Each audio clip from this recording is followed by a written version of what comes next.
Subscribe Topper Vicini Academy. स्वागत है आपका एक नए विषय नई चर्चा में। हम एक नए विषय पे गहन चर्चा करने वाले हैं और गहन चर्चा है। उसके पहले चर्चा करने के पहले आपने अगर अपने आसपास क्षेत्रों में देखा होगा, एक बाइक पे यानी दो पहिए वाहन पे 5-6 लोग की सवारी तो अक्सर आपने देखा होगा। कई ऐसे राज्य हैं, हिंदी भाषी राज्य हैं, बिहार वगैरह में, वहां जाएंगे आपने बस की छतों पर यात्रा करते हुए देखा होगा लोगों को। और ट्रेन में आप रिजर्वेशन कराने जाते हैं, ट्रेन में रिजर्वेशन नहीं मिलता है। जनरल बोगी की हालत ये है कि लटकते हुए आप यात्रा करते हुए लोगों को देखते हैं। यात्रा ही नहीं, आप यही देखेंगे कहीं राशन वितरण होता है तब भी लंबी लंबी लाइनें लगी होती हैं। एडमिशन के बच्चों के एडमिशन से लेकर कॉलेज स्कूल तक तब भी लंबी लाइनें। एक वैकेंसी निकलती है, लाखों के लोग उसमें अप्लाई करते हैं। इतनी भीड़ आखिर आती कहां से है? ये भीड़ ही आज हमारे लिए समस्या का कारण है और वो है जनसंख्या। आज फिर से जनसंख्या के विषय में इसलिए चर्चा करना पड़ रहा है क्योंकि पिछले 10 वर्षों में हमने देखा कि जनसंख्या कम, वृद्धि दर कम हो रही है लेकिन जनसंख्या बढ़ रही है। और अभी तो 2021 की जनगणना आई भी नहीं है, उसके पहले का ये डर, ये खौफ कि जनसंख्या बढ़ रही है। तो आप देखेंगे अगर तो जनसंख्या वृद्धि और उस पर लगाम लगाने की समस्या क्यों उत्पन्न हो रही है। छात्रों को इस दृष्टि से अगर अध्ययन किया जाए, छात्रों को देखना चाहिए कि सिर्फ समाचार पत्रों के ज्ञान को ना लें, सिर्फ उसके गहन कारण को देखें। इसके पीछे कारण क्या है? सबसे पहली बात, भारत में जनगणना आज से नहीं होता, ये 1872 से होता है। और ये 1872 से जनगणना लॉर्ड मेयो जो वायसराय थे तब से हुआ और 1881 से नियमित रूप से होता है। और जनगणना लगातार होती रही। जब आजाद भारत हो रहा था उस समय भारत की आबादी 33 करोड़ थी और आप देखिए 33 करोड़ से कहीं हम आगे निकल आए और ये जनसंख्या रुकने का नाम नहीं हुई। पहली स्वतंत्र भारत की जो जनगणना 1951 में हुई, और आपको जान के हैरानी होगी, पहली स्वतंत्र भारत की जनगणना ने हमारे सामने ऐसे आंकड़े रखे कि हम मजबूर हो गए 1952 में ही जनसंख्या नियंत्रण और परिवार योजना लागू करने के लिए। तो विश्व में भारत पहला देश बना जहां परिवार नियोजन जैसे कार्यक्रम सरकारी स्तर पर लागू किए गए। आज जो चर्चा चल रही है वो नई नहीं है। तो 1900 आप देखेंगे अगर तो 1951 में 1951 में पहली जनगणना हुई स्वतंत्र भारत की और 1952 में हमने परिवार नियोजन को अपनाया। आज इतने वर्षों के बाद भी हम क्यों नहीं, राजनीतिक इच्छा शक्ति की कहीं कमी रही हो या कुछ और। आप जानते हैं कि इमरजेंसी के काल में सबसे बड़ी बात हमने शक्तिपूर्ण तरीके से सरकार ने जनसंख्या नियंत्रण पर रोक लगाने का प्रयास किया। सरकार ने अपने इस प्रयास से काफी बदलाव उठाई और कोई भी सरकार इसीलिए इस मुद्दे को ठंडे बस्ते में डाल दी क्योंकि कोई भी अपने पैरों पे कुल्हाड़ी मारने को तैयार नहीं। इमरजेंसी के बाद ठंडे बस्ते में चली गई, लेकिन 2004 में इसके लिए अटल सरकार ने प्रयास किया। अटल सरकार ने प्रयास किया 2004, ठीक। तो 2004 में भारत में जनसंख्या की बात करें तो फिर से आप अगर देखेंगे तो 1872 से प्रारंभ हुआ है, 1881 से जनगणना प्रारंभ हुआ, एक क्रम चला और फिर से पिछले वर्ष जब वर्तमान प्रधानमंत्री ने 15 अगस्त में लाल किला के प्राचीर से बढ़ती जनसंख्या को लेकर समस्या और चिंता जाहिर की, तब ये फिर से चर्चा का केंद्र हो गया क्योंकि 2021 की जनगणना होनी है और यह अभी डेटा आई नहीं है। तो उसके साथ साथ एक कड़ा कानून की मांग की जा रही है। कोर्ट में मामला गया तो कोर्ट में रिजेक्ट हो गया, लेकिन कोर्ट में मामला ये गया कि अगर आप देखें तो जनसंख्या बढ़ रहा है, उसके डेटा को अगर आप देखेंगे तो चौंक जाएंगे। चौंकने वाली बात भी यह है कि अगर भारत की आबादी हमारी, आप जानते हैं कि 121 करोड़ की लास्ट टाइम की है 2011 की जनगणना, तो 2011 की जनगणना से कहीं हम आगे हैं। 124 करोड़, 124 से 25 करोड़ की अगर बात करें तो आधार कार्ड बना हुआ है। आधार कार्ड, कितने लोग का आधार कार्ड बना हुआ? 20% आबादी, और इसमें बच्चे शामिल हैं, इनका आधार कार्ड नहीं है। बांग्लादेशी और रोहिंग्या की बात नहीं होती, इनकी द्वारा भी आबादी बढ़ाएगी। ऐसी स्थिति में आप खुद सोचिए, जो अनुमान लगाया जा रहा है कि 2030 के बाद चाइना को पिछाड़ेंगे, वास्तव में आपको पिछाड़ दिया है। कब तक? यानी चाइना से तो आप आगे हैं पहले से। आंकड़े ये कह रहे हैं कि आप उनको भी जोड़ रहे हैं जिनका आधार कार्ड नहीं है, उनके बच्चे उनको नहीं जोड़ रहे हैं जो बांग्लादेशी, रोहिंग्या जैसे हमारे देश में रह रहे हैं लीगल या इलीगल रूप से, जो भी। लेकिन अगर सबकी आबादी जोड़ी जाए तो भारत पे बोझ पड़ेगा। क्यों? क्योंकि भारत का जो स्थिति है विश्व में, भारत की स्थिति देखेंगे तो जनसंख्या में ही हम लोग अव्वल आने के लिए प्रयासरत है, और हम लोग आ भी जाएंगे। सिर्फ एक ही चीज हम तरक्की करना जानते हैं और कर भी रहे हैं, आए दिन कर रहे हैं, जनसंख्या बढ़ाने का। ये जब विश्व की रचना हुई तो एक इंसान ने बढ़ा, लेकिन हम लोग इसमें तो माहिर है जनसंख्या बढ़ाने में। तो जनसंख्या बढ़ाने में इतनी आबादी बढ़ गई आपके सामने देखने वाली बात है कि आप अगर 124-25 करोड़ जो भी है, ठीक है, 125-24 करोड़ के आधार कार्ड बने हुए हैं, आधार कार्ड 20% ये 5 करोड़, ये 135 करोड़ चीन की जनसंख्या से आपको आगे नहीं बढ़ सकते। और अगर चीन से तुलना ही करना है अन्य चीजों में तो हम कर नहीं रहे, इसी चीज में कर रहे। जनसंख्या में तो हम कई आंकड़े बता रहे हैं कि आप तो पीछे छोड़ चुके हैं, और हम इस भ्रम में रह रहे हैं कि 2030 तक तो चाइना पिछाड़ देंगे। कहां से पिछाड़ देंगे? आप पीछे छोड़ चुके हैं। ऐसी स्थिति में अगर सारे आंकड़े को आप देखें तो भारत और चीन की तुलना ही करना है तो कर लीजिए चीन और भारत। आप देखेंगे कि चीन के मुकाबले आपकी भूमि कितनी है, चीन के जो क्षेत्रफल है उनका 1/3 है, और जनसंख्या पृथ्वी में तिगुना, ज्यादा शॉर्ट है। तो आप देखिए, हम देखिए इस चीज में आ गए, इसको तो आप बढ़ा नहीं सकते, जमीन को तो फैला नहीं सकते, ये कोई रबड़ की वस्तु तो है नहीं, इसको आप बढ़ा नहीं सकते। ऐसी स्थिति में आप देखिए, जब चीन आपसे तिगुना जमीन रखता है, उसके बाद भी उसने जनसंख्या नीति का कड़ाई से पालन किया, कानून लाया, और आज उनकी स्थिति कहीं बेहतर है। हर चीज में आर्थिक स्थिति हो जाए। अब आप देखिए, आपके पास पूरे विश्व का 2% भूमि है, 2% ही भूमि। ये जो भारत की भूमि है, भारत का मैप आप देख पा रहे हैं, भारत की भूमि पूरे विश्व में जितना स्थल है, भाग है, उसका सिर्फ और सिर्फ 2% है, और आबादी इस भूमि पे रहने वाली 20%। अब भारत की भूमि पर बोझ कितना है? अलग अलग राज्यों में अलग अलग स्थिति है।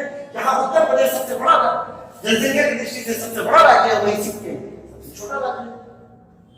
जहां ये लगभग 20 करोड़ यानी 19 करोड़ 95, जो भी आप देख रहे हो, 95,81,477, ये लगभग, और यही नहीं, अब तो 25 करोड़ से बात हो रही, तो 25 करोड़ से आगे निकल चुका उत्तर प्रदेश। ऐसी, और सिक्किम 6 लाख के आसपास। तो ये स्थिति आप देखिए 20% की आबादी पूरे विश्व की भारत में निवास करती है। तो जनसंख्या की दृष्टि से पहला चीन, लिखित रूप से, वास्तव में तो भारत आ गया, चीन, फिर उसके बाद भारत, अमेरिका, इंडोनेशिया, पाकिस्तान वगैरह। लेकिन अगर वास्तव में देखें तो उत्तर प्रदेश की जनसंख्या, जिसपे काफी चर्चा हो रही है, उत्तर प्रदेश की जनसंख्या अगर विश्व रैंक में लगाए तो यह 5वां देश बन जाएगा। अगर उत्तर प्रदेश को आप एक देश मान ले तो चीन जनसंख्या में चीन, भारत, अमेरिका, इंडोनेशिया के बाद 5वें नंबर पर ये देश। तो इतनी बड़ी आबादी लेकर एक देश का बोझ उठा रहा। पहले तो ये माना जाता था कि ब्राजील के बराबर है, अब तो पाकिस्तान से भी आगे निकल गया है। यानी यूपी की जनसंख्या आप देखें तो यूपी की जनसंख्या अगर पाकिस्तान से, यानी आप यहां चीन की तुलना भारत से कर रहे हैं, वहीं यूपी की तुलना पाकिस्तान से कर रहे हैं। क्या बात है, उत्तर प्रदेश की तुलना पाकिस्तान से कर रहे हैं।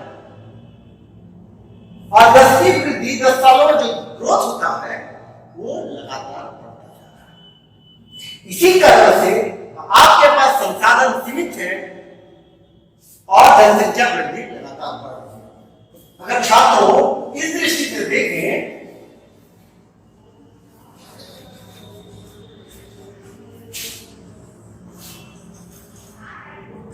ये 3 चरणों में किसी भी देश की जनसंख्या निर्धारित होती है। यानी ये समय है, काल, टाइम, और ये जनसंख्या, ये जनसंख्या, ये जनसंख्या।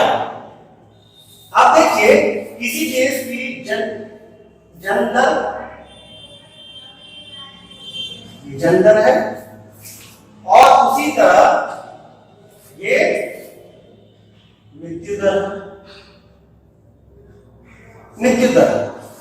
यानी अगर किसी देश के काफी 100 साल पहले की अगर देखेंगे, हर देश की मृत्यु दर उसके जन्म दर से अधिक थी। क्यों? क्योंकि उस देश में स्वास्थ्य प्रणाली कमजोर थी, अशिक्षा थी, रोटी कपड़ा मकान जैसे बेसिक सुविधाएं नहीं थी। जब स्वास्थ्य प्रणाली बेहतर हुआ, शिक्षा, जन जागरूकता बढ़ी, महिला प्रजनन में सुधार हुआ, उनको हॉस्पिटल उपलब्ध हुए, ऐसी स्थिति में ये जो मृत्यु दर है, मृत्यु दर में कमी आती है। और ये जन्म दर में भी कमी तो आती है। कैसे? जन जागरूकता से, शिक्षा से, ठीक है, परिवार नियोजन जैसी योजनाओं से। ऐसी स्थिति में लेकिन समय और काल के साथ जिस दर से, जिस रफ्तार से मृत्यु दर कम होती है, उस दर से जन्म दर कम नहीं होती। अगर देखें अध्ययन की दृष्टि से तो किसी भी देश की जो जनसंख्या होता है तो सामान्य रूप से 3 चरणों से होकर गुजरती है। ये थॉमसन और नॉर्वेस्टिन का सिद्धांत है। थॉमसन और नॉर्वेस्टिन और थॉमसन ने सिद्धांत दिया कि किसी देश का, यानी पिछड़ा समाज होगा, विकासशील होगा, विकसित समाज होगा, 3 चरण में होगा। तो ये मान लीजिए कि जन्म दर है, ये जन्म दर है, ये क्या है? जन्म दर। यानी किसी देश की जनसंख्या जो वृद्धि होती है वो जन्म दर, प्रति वर्ष जिस दर से वृद्धि हो रही है। और कुछ लोग मरेंगे भी, जाहिर सी बात है, मनुष्य का जन्म और मृत्यु एक चक्र है। तो मृत्यु दर भी होगा, मृत्यु दर भी होगा। तो मृत्यु दर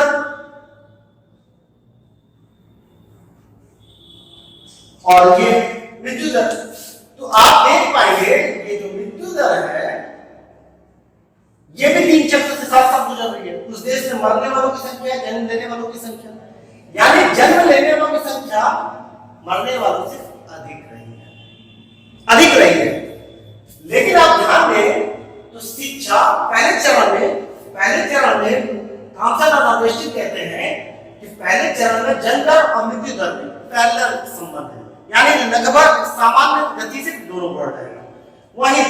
समाज में देखेंगे कि जब स्वास्थ्य प्रणाली बेहतर होती है और मृत्यु दर के लिए, अगर आप पहले एक छोटी बीमारी में हैजा, तपेदी, मलेरिया जैसे छोटे मोटे बीमारी में भी लोग मृत्यु हो जाते थे लोगों की, लेकिन बाद में हॉस्पिटल आ गए, वैक्सीन आ गई, दवाइयां आ गई। ऐसी स्थिति में आप देखेंगे ये जो मृत्यु दर तेजी से घटा, ये जो घटा इस जगह पे जनसंख्या विस्फोट हो गया, जनसंख्या विस्फोट। और इसी काल में भारत की जनसंख्या भी बढ़ी थी। इसी कारण 80-90 के दशक में अगर देखें तो जनसंख्या विस्फोट भारत का गुजरा है। अब भारत में धीरे धीरे गति कम हो रही है, लेकिन उस दर से नहीं जितनी होनी चाहिए थी। और आप देखेंगे आगे जाके कई देशों में ऋणात्मक हो जाता है, यानी जन दर ऋण हो जाता है, यानी ये नीचे जाके ऐसे क्रॉस कर जाएगा, यानी जन दर की जो रफ्तार है मृत्यु दर से भी कम हो जाएगी। इसलिए नहीं तो पिछड़ापन है, इसलिए ज्यादा विकसित हो गए, ज्यादा शिक्षित हो गए, और वहां पर परिवार सामाजिक रूप से वो स्वरूप नहीं रहा जो भारत में आप देख रहे हैं। ऐसी स्थिति में आप जैसे देखते हैं विकसित राज्यों में, जैसे रसिया हो गया, ठीक, रसिया हो गया, ऑस्ट्रेलिया हो गया, जापान हो गया, वहां पर वृद्धि दर जो है ऋणात्मक जा रहा है। ऐसी स्थिति में वहां पर जनसंख्या बढ़ाने के लिए योजना चल रही है। ऑस्ट्रेलिया में तो कहा जाता है कि दो आपके लिए, एक सरकार के लिए 3 बच्चे कीजिए, ज्यादा बच्चे जिसके होंगे उसको पुरस्कृत भी किया जाएगा, और हमारे क्या दंडित करने के लिए कहा जा रहा है, पुरस्कृत और दंडित करने के लिए कहा जा रहा है, क्योंकि यहाँ ऋणात्मक जा रहा है, यानी पूरी दुनिया की उनके देश जनसंख्या माइनस में है, धीरे धीरे खत्म हो जाएगी। इसी कारण से आप देखेंगे वहां कार्य करने वालों की संख्या कम है, इसीलिए भारत और जो अधिक जनसंख्या वाले देश है वो मानव संसाधन को एक्सपोर्ट करते हैं काम के लिए, क्योंकि भारत में उतनी नहीं, तो भारत में उतनी नहीं है। लेकिन इसी सिद्धांत से जुड़े हुए मार्कस ने कहा है, मार्कस कहते हैं कि जितनी जनसंख्या जिस दर से बढ़ती उस दर से संसाधन नहीं बढ़ते, यानी संसाधन जो होगा, रिसोर्सेज होंगे, वो गणितीय आकार के बढ़ रहे हैं, गणितीय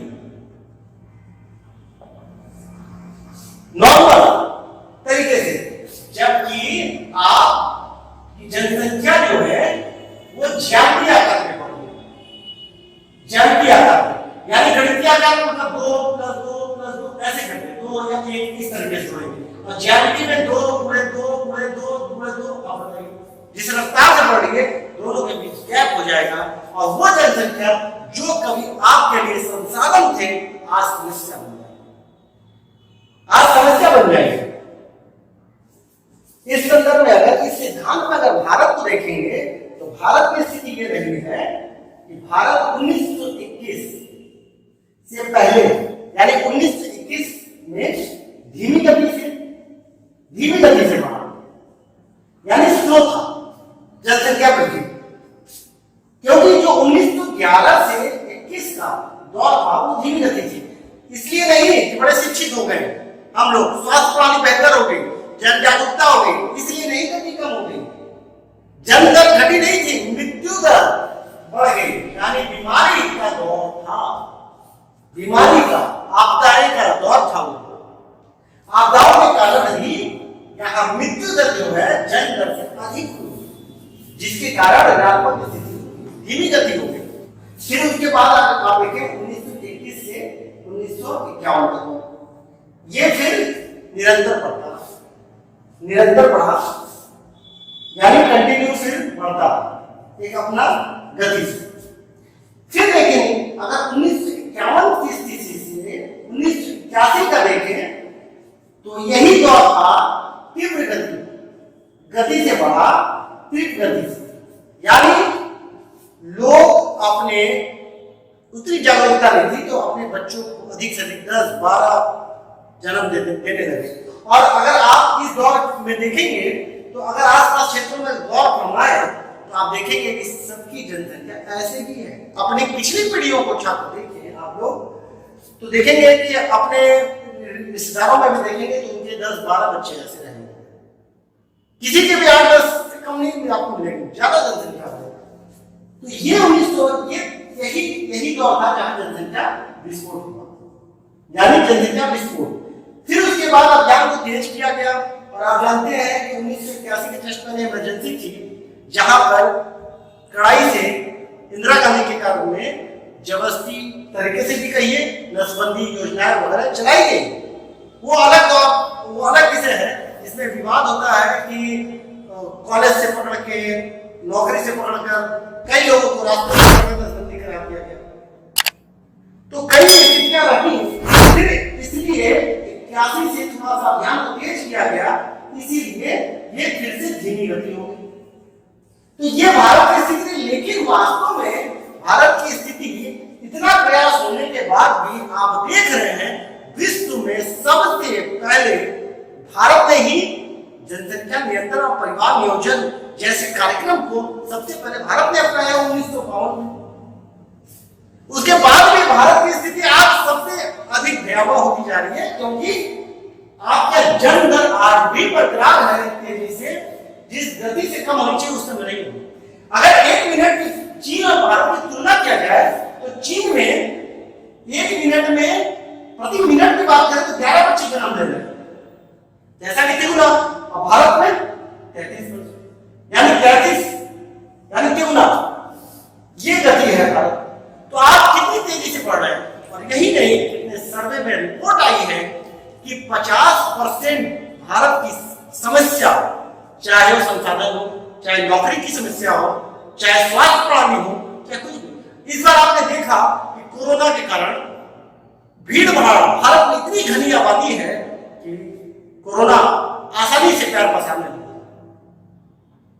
जितने जनसंख्या पे पुलिस व्यवस्था, स्वास्थ्य प्रणाली होनी चाहिए उतनी है ही नहीं आपके पास। यही कारण है कि आप वैक्सीन जैसे महत्वपूर्ण कार्यक्रम को चला नहीं पा रहे।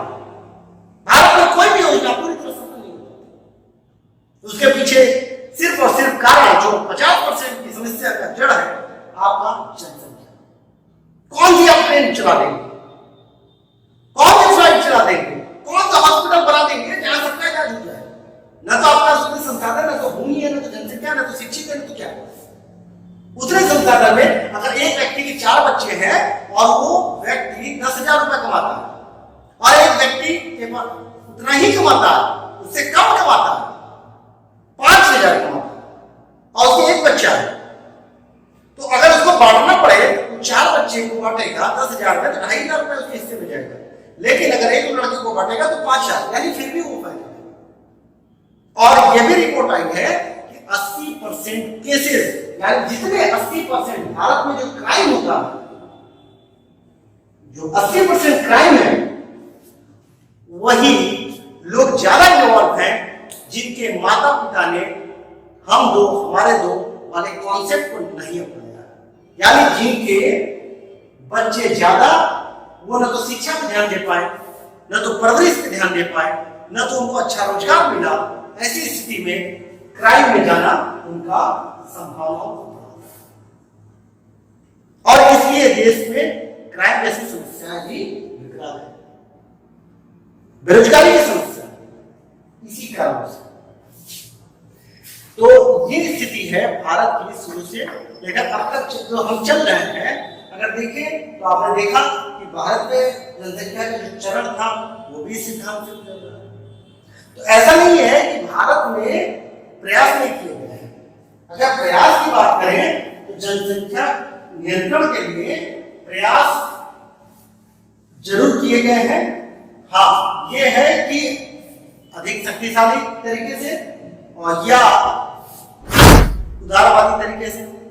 तो जब आप इंदिरा गांधी देखिए तो कठोर, यानी 2 तरीके से जनसंख्या नियंत्रण हो सकता है, कठोर तरीका और उदार तरीका।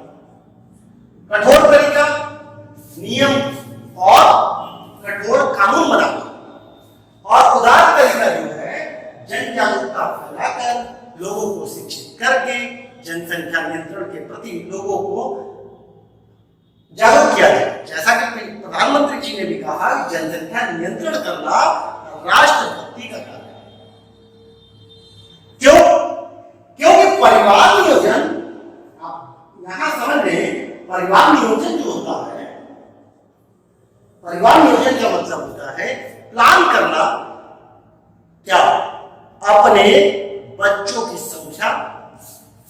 यानी कितनी संख्या होगी, संख्या के बीच अंतर कितना हो, यानी बच्चों के बीच अंतर कितना हो, क्योंकि आप उनको अच्छी शिक्षा देना चाहते हैं, अच्छा स्वास्थ्य देना चाहते हैं और देश राष्ट्र के विकास में भूमिका अदा करना चाहते हैं।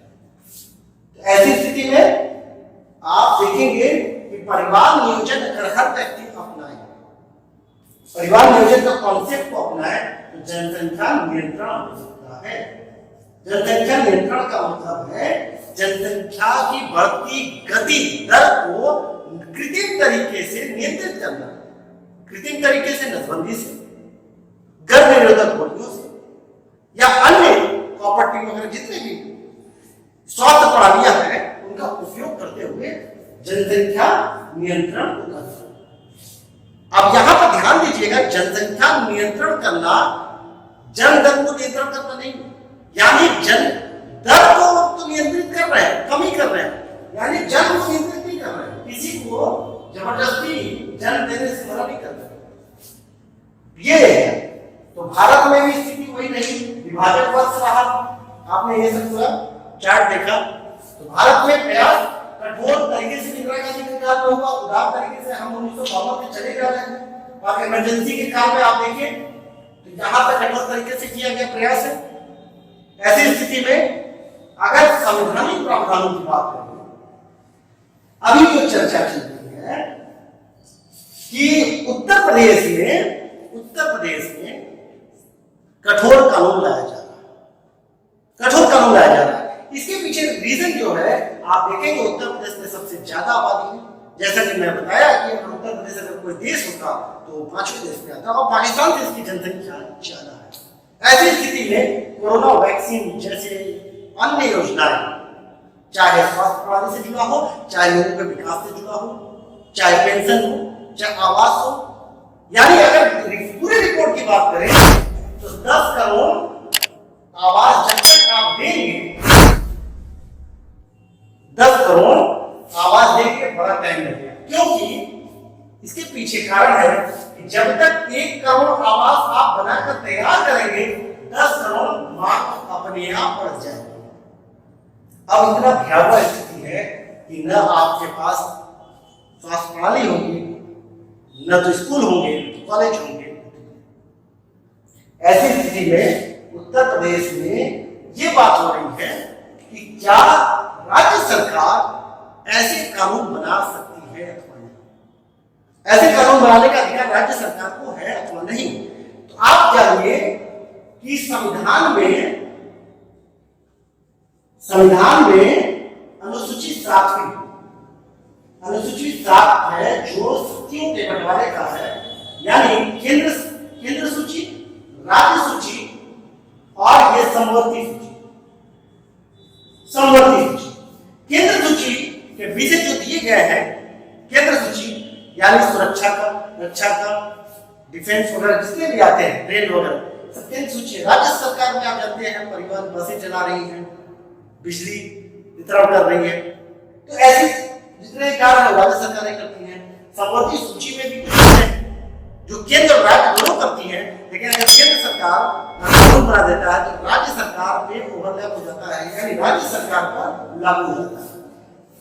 1976 में 42वां संविधान संशोधन है, 42वां संविधान संशोधन लाया गया जब इमरजेंसी का काल था। तो 42वां संविधान जिसे लघु संविधान भी कहते हैं, क्योंकि सबसे ज्यादा संशोधन 1976 के 42वें संविधान संशोधन में हुआ। उसमें इसको जोड़ा गया जनसंख्या नियंत्रण और परिवार नियोजन को इसमें जोड़ा गया, परिवार नियोजन को जोड़ा गया। तो ये समवर्ती सूची के विषय है जिसमें राज्य और केंद्र सरकार दोनों बना सकती है। और सबसे बड़ी बात जानना है कि अगर कानून संवैधानिक रूप से बनता है तो आर्टिकल 47 जो कि बीपीएसपी यानी राज्य के नीति निर्देशक के भीतर आएगा, वो 47 आर्टिकल 47 में ए जोड़ने की बात हो रही है, यानी 47 में ए जोड़े। 47 क्या है आर्टिकल 47 ये कर रहा है पोषाहार ऊंचा करना, लोगों के स्वास्थ्य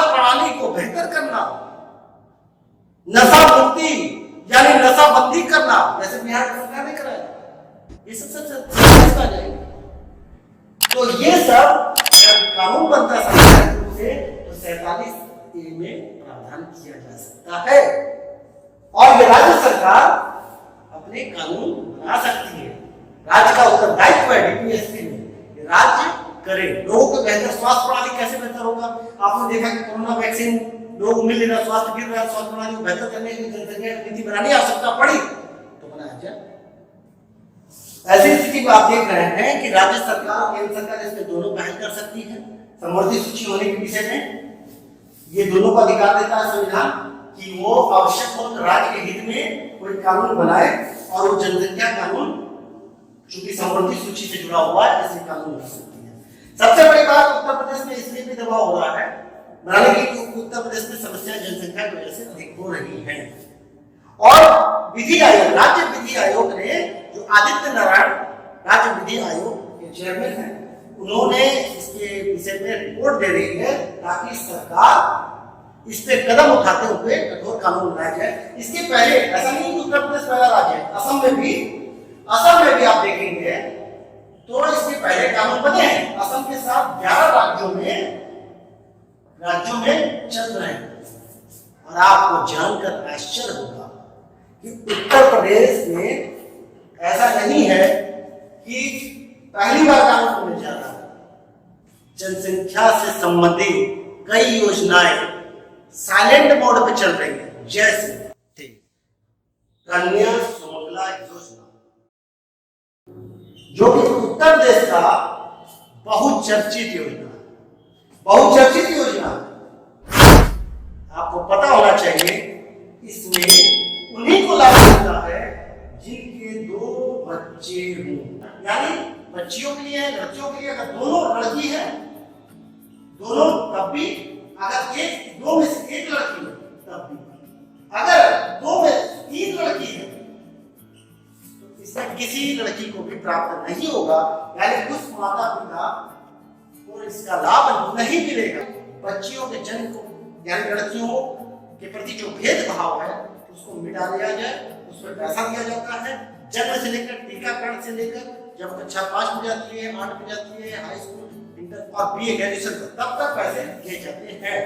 ठीक है, तो ये योजना आप देख रहे हैं उन्हीं को मिलता है जिनके 2 बच्चे में से दोनों लड़कियां हो अथवा 2 में से 1 लड़की हो। तो ये उत्तर प्रदेश में जो जनसंख्या नियंत्रण से संबंधित योजनाएं चल रही है जो साइलेंट मोड पे है, अब उसको कानूनी अमली जामा दिया जाना चाहिए।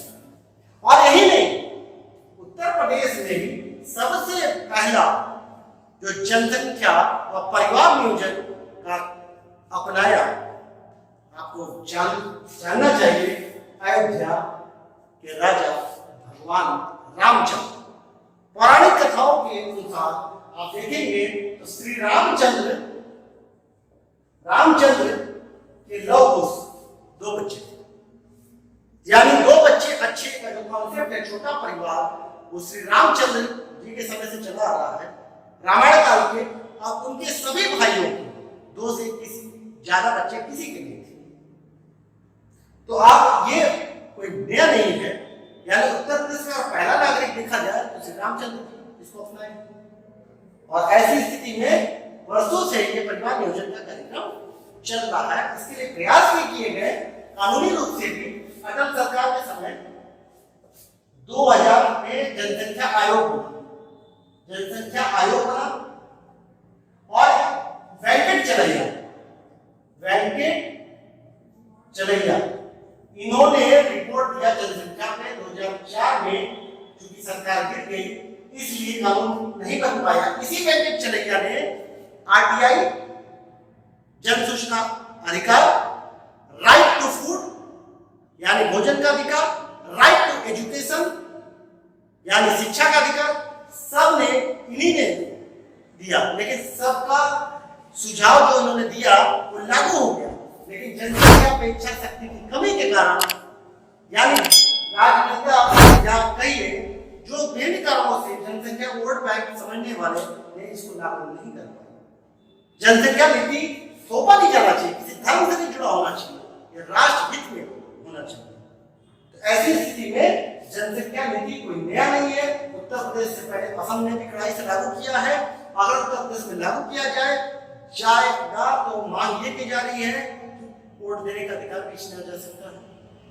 सरकारी सुविधाएं जो आवास प्राप्त कर रहे हैं, पेंशन प्राप्त कर रहे हैं, आधार कार्ड इत्यादि जो भी सरकारी सुविधाएं मिल रही है, टेलीफोन वगैरह जो XYZ, वो सारी सुविधाओं आपसे लिया जा सकता है क्या कमी की जा सकती है। ऐसी स्थिति में उन सुविधाओं की कमी करने से अच्छा है अपने परिवार में संख्या की कमी की जाए। और ये सिर्फ राष्ट्र हित में नहीं है, व्यक्ति के अपने हित में भी है कि कम कमाएगा तब भी खुश है। अब देश में ही कुछ स्वर उठ रहे हैं कि जब भारत क्यों फ्लाई से जनसंख्या नीति का पालन करने जा रहा है। जब चाइना ने इस कानून को बनाया तो वो 2025 में पूरी तरह इस कानून से हट रहा है। तो मैं ये बताना चाहूंगा कि चाइना ने उसी दौर में कड़े कानून बनाए जब उनका प्रयास हुआ। तो कब बनाया? 1979 में उन्होंने क्या बनाया? एक बच्चे की नीति, कड़ाई से, यानी अगर इससे ज्यादा हो तो जेल भी दे सकते हैं, सरकारी सुविधाओं को छीन लिया जाता था। अब ये फिर उसके बाद जब जनसंख्या कड़ाई से नियंत्रण हो गया तो फिर उन्होंने धीरे धीरे छूट दिया। 2015 में उन्होंने लिंग परीक्षण और गर्भपात पे एबॉर्शन पे रोक लगा दिया। क्यों? क्योंकि लिंग परीक्षण करके भी बहुत लोग बच्चों गर्भ में जो बच्चा पल रहा है उसकी हत्या कर दी जाती है। लेकिन परंपरागत रूप से देखें तो चाइना में लड़कियों को जन्म को महत्व दिया जाता है। भारत जैसी स्थिति नहीं है।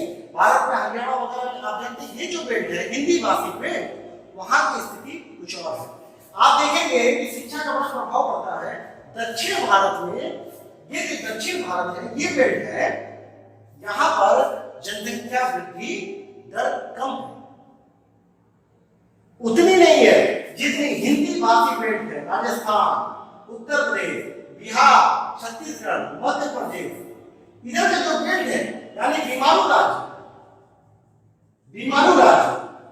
ये बीमारू बिहार, मध्य प्रदेश और ये सब राजस्थान, उत्तर प्रदेश, ये सब जितने भी हिंदी बेल्ट है, क्योंकि वहां शिक्षा का स्तर अभी भी निम्न है, जागरूकता की कमी है, जनसंख्या के कारण संसाधनों का अभाव है और ये एक समस्या है।